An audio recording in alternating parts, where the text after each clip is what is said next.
नमस्कार साथियों, स्वागत आप सबों का। 7वें चरण बीपीएससी की परीक्षा के आधार पर बहाली होगी और उससे संबंधित तमाम खबरों को कल मैंने कोई भी वीडियो नहीं क्रिएट किया था, इसलिए इस वीडियो में कल की खबरों के साथ साथ वर्तमान में जो कुछ भी परिदृश्य चल रहे हैं उन तमाम बिंदुओं पर हम लोग चर्चा करेंगे। और बिना वक्त गंवाए हम शुरुआत करेंगे शिक्षा विभाग बिहार सरकार प्राथमिक शिक्षा निदेशालय की ओर से एक संशोधित आदेश का। और वो आदेश क्या है? जो बिहार में विशेष विद्यालय अध्यापक स्नातक कोटि के 1745 पद और शिक्षा विभाग के नियंत्रणाधीन विद्यालय अध्यापक के मूल कोटि के 85,477 पद और 6 से 8 के लिए जो मैंने आपको बताया विशेष अध्यापक के 1745 पदों की स्वीकृति प्रदान की गई थी। और जो ज्ञापांक संख्या 7 विविध 13/2023 431 जो 6/5/2023 के द्वारा विद्यालय अध्यापक के पद पर नियुक्ति हेतु जिलावार पदों का आवंटन किया गया। और उसके आदेश में जो है कुछ संशोधन किए गए हैं, जिसमें उर्दू विषय हेतु जिलावार पदों के आवंटन को निम्न प्रकार से दर्शाया गया है। आपके सवाल भी थे कि उर्दू विषय को लेकर के जो है क्लैरिफिकेशन चाहिए, तो आप देखिए पटना में जो 1 से 5 के उर्दू विषय के पहले आवंटित 966 पद थे, अब वो घटकर संशोधित 766 पद हो गए हैं।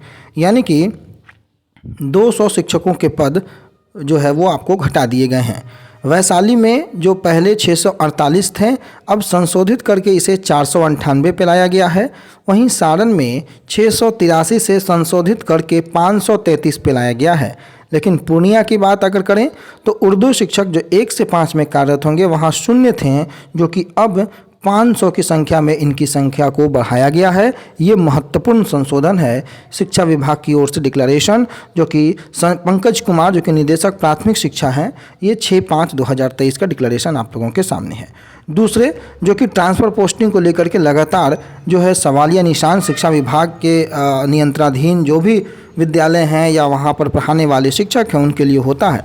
तो ये एक आदेश सासाराम से है, जो कि ये बताया गया है इसमें कि माध्यमिक उच्च माध्यमिक विद्यालयों में जो शिक्षक हैं, पुस्तकालय अध्यक्ष हैं, उनको नियमावली 2023 जो संशोधित 2020 हुई उसमें अधिसूचना संख्या 1110 के तहत 20/8/2020 की कंडिका 16 में अंकित नियमावली के आलोक में जिला परिषद रोहतास के माध्यमिक उच्च माध्यमिक शिक्षकों एवं पुस्तकालय अध्यक्ष जिनकी सेवा योगदान की तिथि से 3 वर्ष पूरी हो गई है, ऐच्छिक स्थानांतरण हेतु 10/5 से 10/6/2023 तक आवेदन की मांग की जाती है। यानी कि 10 मई से 10 जून तक आवेदन कर सकते हैं और इसके आलोक में अपना आवेदन विहित प्रपत्र में भरकर वांछित कागजातों के साथ जिला परिषद शिक्षक नियोजन इकाई रोहतास में 10/5 से 10/6 तक जो है सुबह 10 बजे से संध्या 5 बजे तक जो है आप सुनिश्चित डाक या निबंधित डाक के माध्यम से या हाथों हाथ भी आप जमा कर सकते हैं। तो अगर आप इससे संबंधित हैं तो आपके लिए भी यह खबर महत्वपूर्ण हो जाती है। आप जो है आप इस फॉर्म को देख लीजिए, आपके पास है तो अच्छी बात है, अगर नहीं होगा तो कमेंट बॉक्स करके बताइएगा, कमेंट में आप बताइएगा, आपको इस फॉर्म का PDF भी दे दिया जाएगा।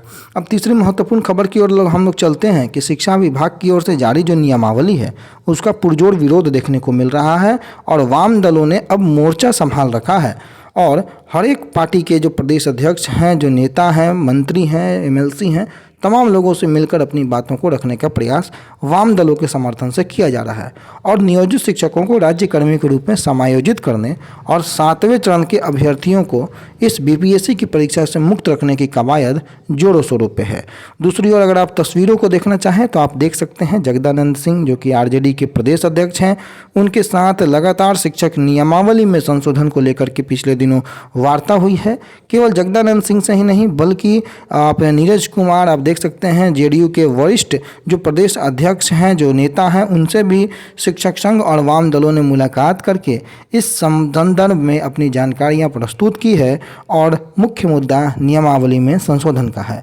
तो कुल मिलाकर जो महत्वपूर्ण बातें हैं कि नियमावली में संशोधन को लेकर के वो जोरों शोरों से है, वाम दलों ने मोर्चा संभाल रखा है। और अगर सेकेंडरी और +2 में बात करें तो 46,585 भाषाई शिक्षकों की नियुक्ति होगी, जिसमें सेकेंडरी में 32,916 और +2 में 13,669 भाषाई शिक्षकों की नियुक्ति होगी। और संबंधित जो भी विषय से पद हैं वो आपको इसी वीडियो के जो है अंदर आपको दिख जाएंगे, पॉज करके आप पढ़ सकते हैं आपके विषय में कितने पद हैं। तो कुल मिला मिलाकर जो भी तमाम जानकारियाँ थी, कल की छूटी हुई जानकारियाँ, उन तमाम को मैंने आपको इस वीडियो में समाहित करने का प्रयास किया। अब जो ताज़ा अपडेट है कि जो परीक्षा के संदर्भ में जो बातें हैं, तो बीपीएससी अब बहुत जल्द सिलेबस जारी करेगा, ऐसी खबरें निकल कर आ रही हैं। और दूसरी ओर माननीय पटना हाई कोर्ट और माननीय उच्चतम न्यायालय में वाद दायर करने की भी प्रक्रिया जारी है इस नियमावली 2023 के खिलाफ। तो बाकी देखना होगा कि ऊंट किस करवट बैठती है। फिलहाल जो परिस्थितियां दिख रही हैं वो दो धारी तलवार पर टिकी है। एक और नियमावली को लेकर सरकार आगे बढ़ रही है, तो ना जाने दर्जनों केस जो है वो होने के कगार पर हैं इस नियमावली को निरस्त करने के लिए। समय बताएगा कि क्या होता है, और उस वक्त का इंतज़ार होगा जिस वक्त पर सरकार या फिर न्यायालय कोई ऐसा फैसला करे जिससे अभ्यर्थियों का, शिक्षकों का और जो वर्तमान और भविष्य के जो शिक्षक अभ्यर्थी हैं उनका भला हो सके। धन्यवाद।